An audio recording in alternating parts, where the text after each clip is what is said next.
Muy buenas tardes, un saludo con mucho afecto, con mucho cariño, con mucho respeto a todos y a todas. Hoy aquí pues un poquito como con ganas de gripa, hola. Anda como ese virus de gripa y he estado como con bajón. Pero bueno, vamos para adelante. No podemos dejarnos vencer. Solamente confiando en Dios podemos salir adelante en todos los aspectos de la salud, de los aspectos de sociedad, de gobierno y de dignidad nacional. Tantas cosas para comentar que queda uno perplejo y que a la vez queda uno edificado.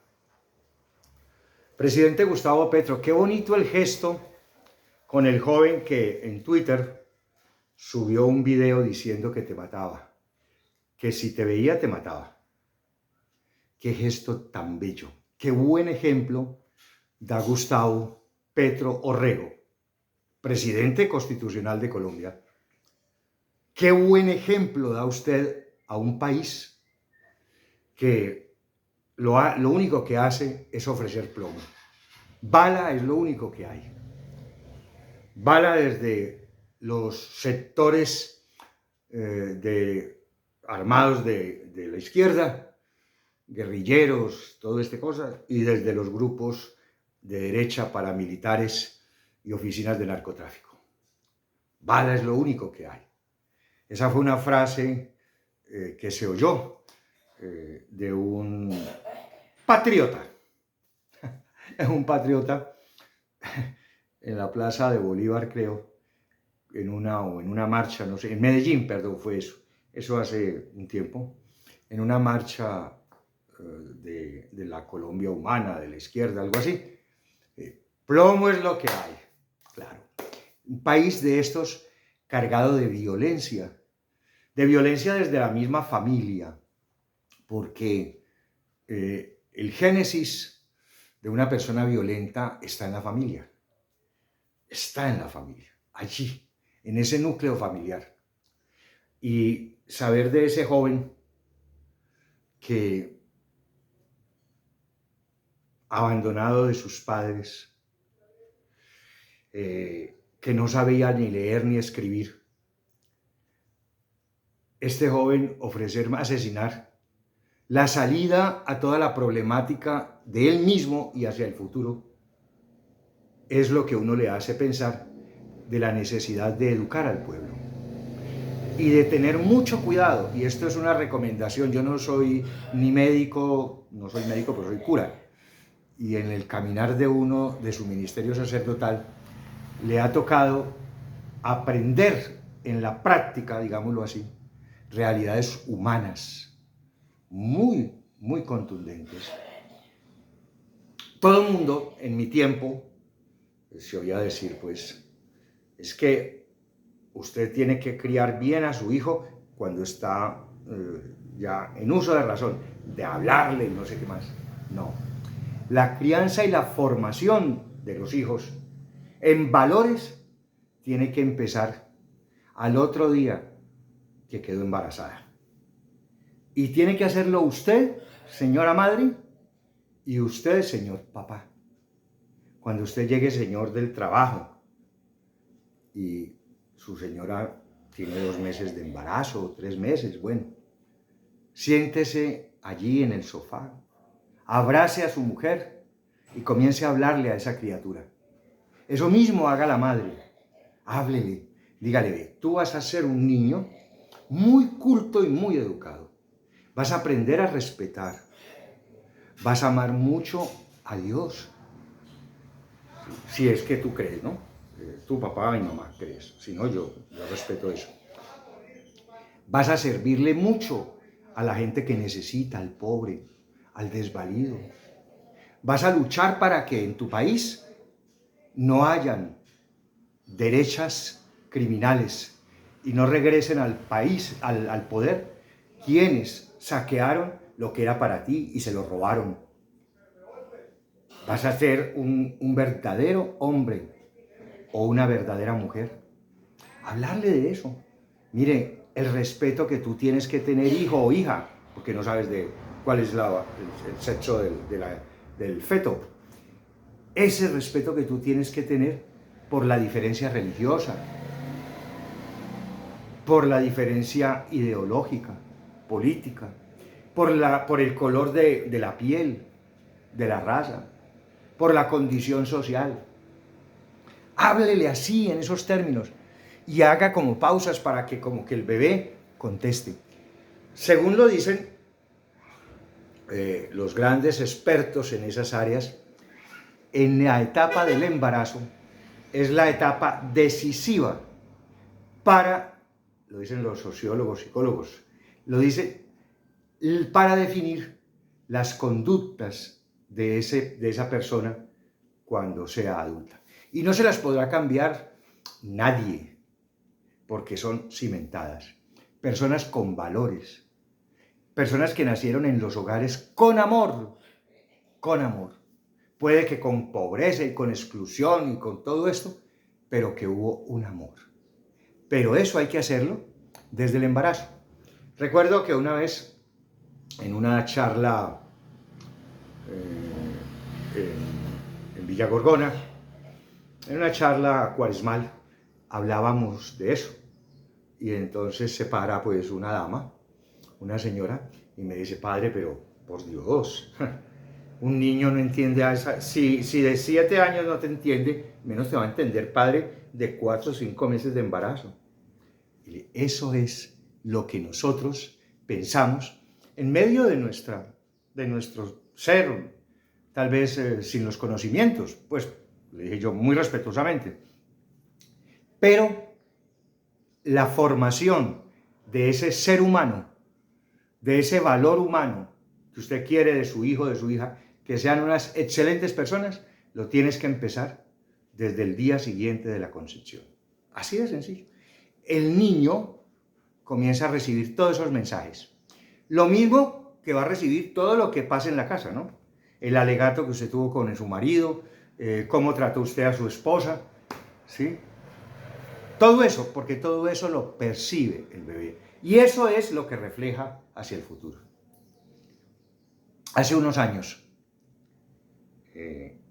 armaba yo una excursión desde Villa Gorgona hasta el Ecuador. Un paseo pues para recoger fonditos y todo. Y nos fuimos, un bus grande. Muy linda la gente que me acompañó, que me apoyó. Cuando llegamos pues a un hotel, a veces pues la gastronomía, pues uno siente la diferencia de la gastronomía. Allá en el Ecuador hay comidas muy ricas. Clarita me hacía unas comidas que, hágame el favor, pan de yucas que nos hacía a diario la Clarita. Pero también pues uno encontraba a veces comida pues no era como la costumbre de uno en esa excursión. Entonces, como era una excursión de 8 días allá, íbamos, pero nos centramos en Quito. Y entonces se me ocurre preguntarle a la niña de la recepción si por allí cerca había algún restaurante, porque todo el mundo se quejaba de la comida. Había un restaurante colombiano, de comida colombiana. Ah, sí, padre, allí. Hay uno, pues, bueno. Entonces fuimos. Y bueno, era un paisa de esos que embolacha un duende en un yucal de 2 días de nacido, una amabilidad. Y su esposa, una señora como medio mona, ¿sí? Más o menos por ahí unos 35 años, algo así tendría, pues así de ojo, ¿no? Uno no le puede preguntar a una mujer cuál edad tiene porque te matan, pues. Y entonces, en medio de todas esas conversaciones, como que nos entendimos muy bien, el mono, que era un mono paisa, y todo. Y bueno, entonces él se venía y se sentaba también ahí en la mesa conmigo y charlaba que él era del Tolima, que no sé qué, qué tal, bueno, ¿sí? Y charlaba y charla bien. Cuando, no sé por qué se ofreció hablar de los temas de guerrilla y de toda esta problemática política que se tenía en ese momento. No sé por qué se ofreció eso. ¿Qué dije? Cuando me dice él, le voy a contar una cosa, padre.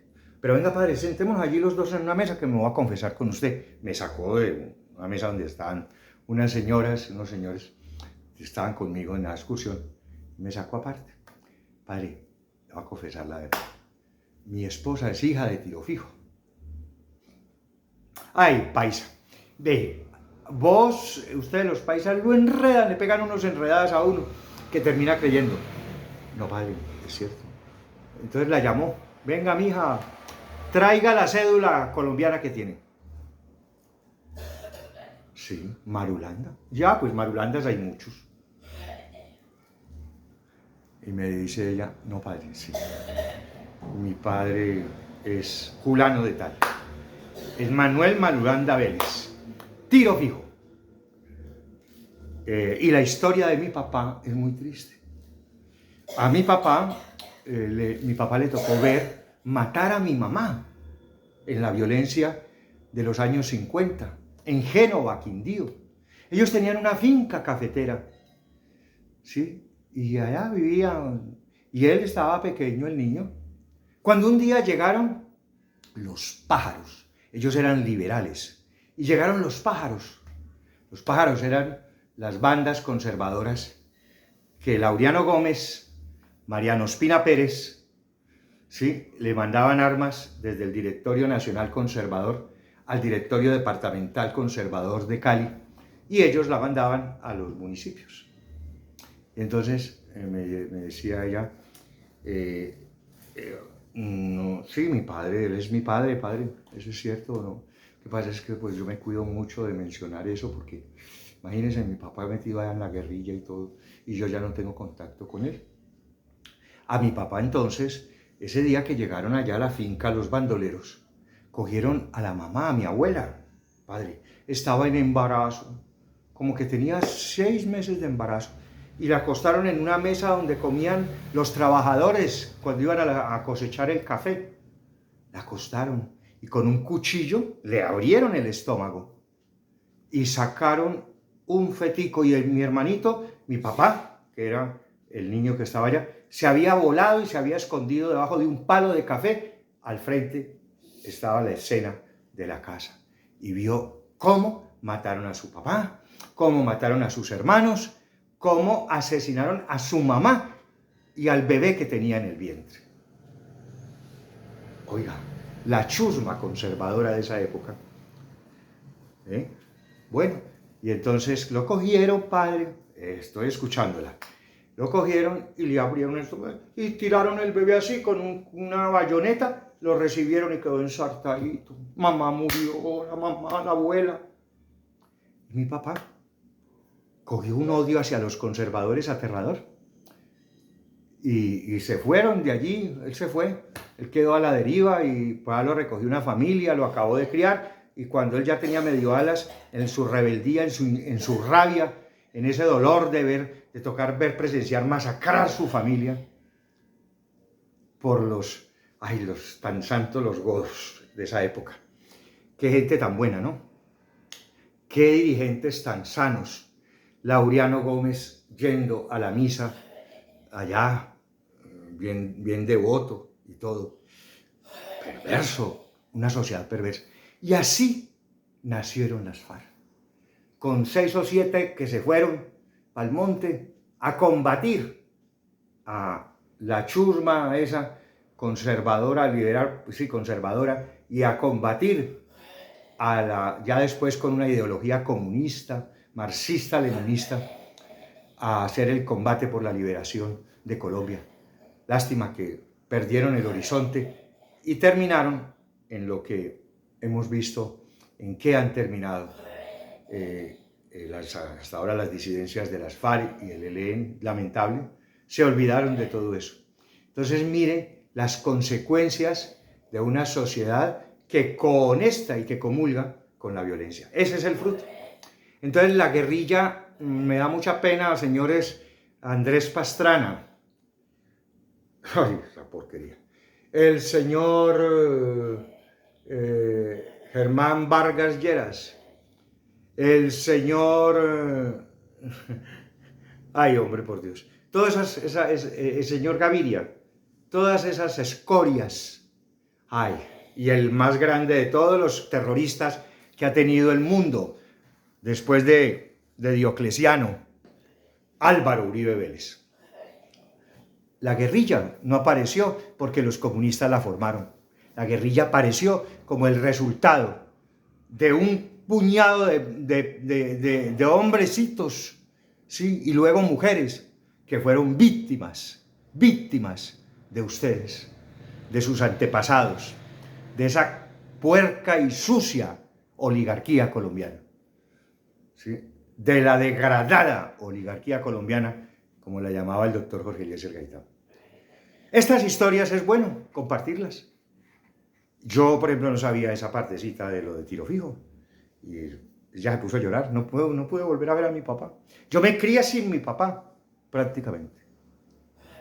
Estuve un tiempo en la guerrilla allá, pues de niña me tenían allá. Y mi papá me sacó por riesgos de que me pronto un bombardeo y me mataban. Claro que no había llegado todavía Iván Duque, que eso sí fue de las pestes grandes que hemos tenido en el país. Hermanitos, Dios me los bendiga. Y ahora sí, díganme que odio. No, no es odio. No confundan el odio con decir la verdad. Porque eso es una manera de acallar la conciencia y no la callen. Dios me los bendiga y se les quiere mucho. Un abrazo. Les ruego que recen por mi hermanita Liliana. Ella es mudita, está con una virosis fuerte. Y por Rosalba Londoño, la prima que está muy enfermita. Dios me los bendiga. Un abrazo. Chao, chao, chao.